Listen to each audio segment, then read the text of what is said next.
میرے دوستو، پیارے محبوب صلی اللہ علیہ وسلم کے صحابہ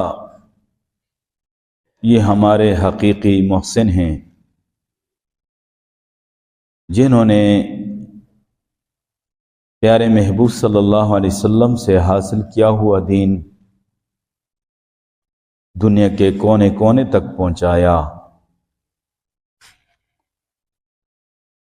اور ان ہستیوں کی یہ قربانیاں ہیں اور ان قربانیوں کے یہ ثمرات اور برکات ہیں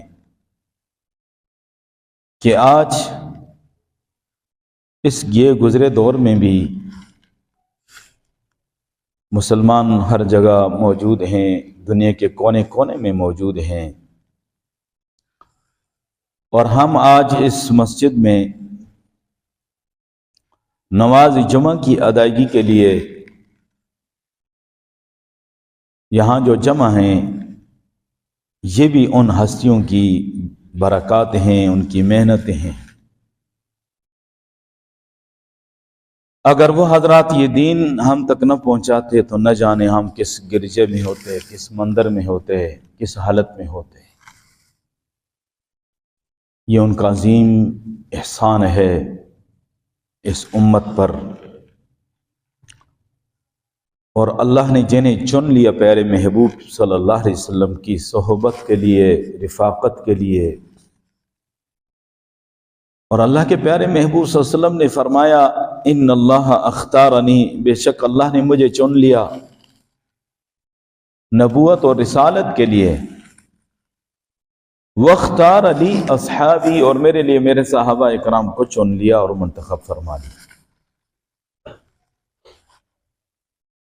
صحابہ کا بہت بلند مقام ہے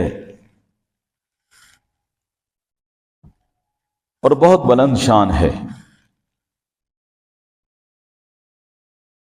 صحابہ اکرام میں سے وہ صحابی جس کو ایک منٹ کے لیے پیارے محبوب صلی اللہ علیہ وسلم کی صحبت میسر آ گئی،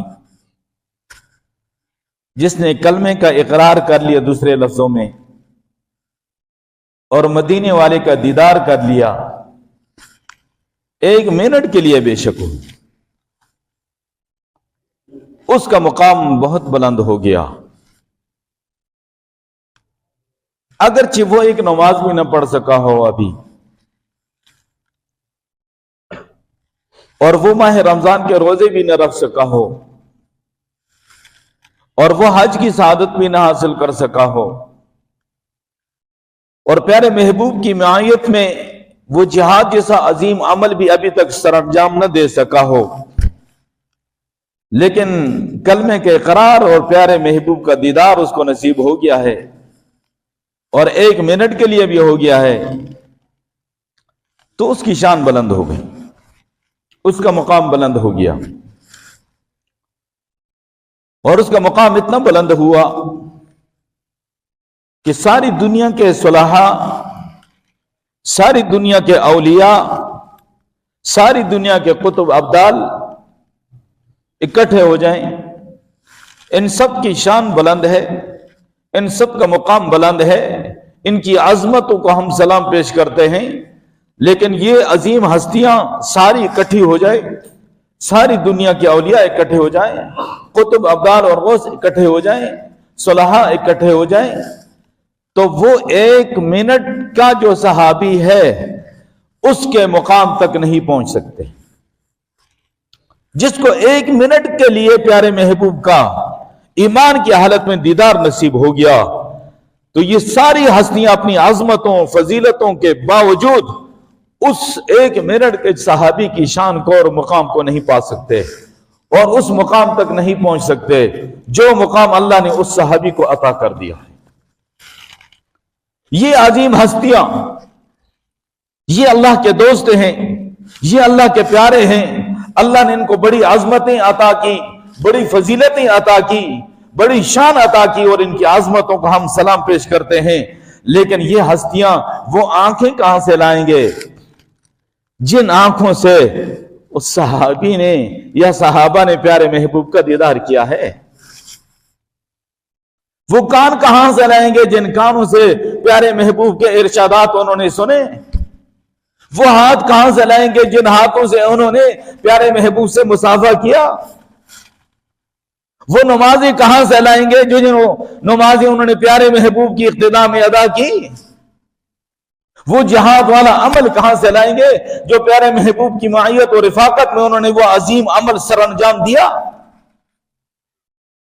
صحابہ کا اتنا بلند مقام ہے۔ عبداللہ ابن مبارک رحمت اللہ علیہ سے کسی نے پوچھا کہ حضرت عمر ابن عبدالعزیز رحمت اللہ علیہ زیادہ بہتر ہیں، اور جس کو بعض نے خلفائے راشدین میں جن کا شمار کیا ہے، اور خلفائے راشدین کی یاد تازہ کی انہوں نے،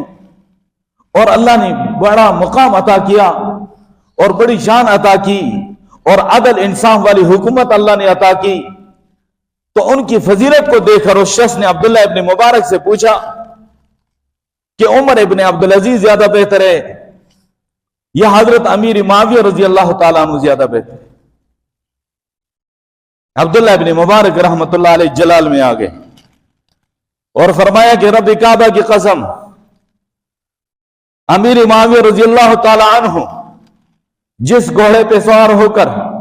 پیارے محبوب صلی اللہ علیہ وسلم کی معیت اور رفاقت میں جہاد کیا، اور گھوڑے کے نکیل پر اور گھوڑے کے نتنوں پر جو خاک لگی، جو مٹی لگی، اس خاک اور مٹی کا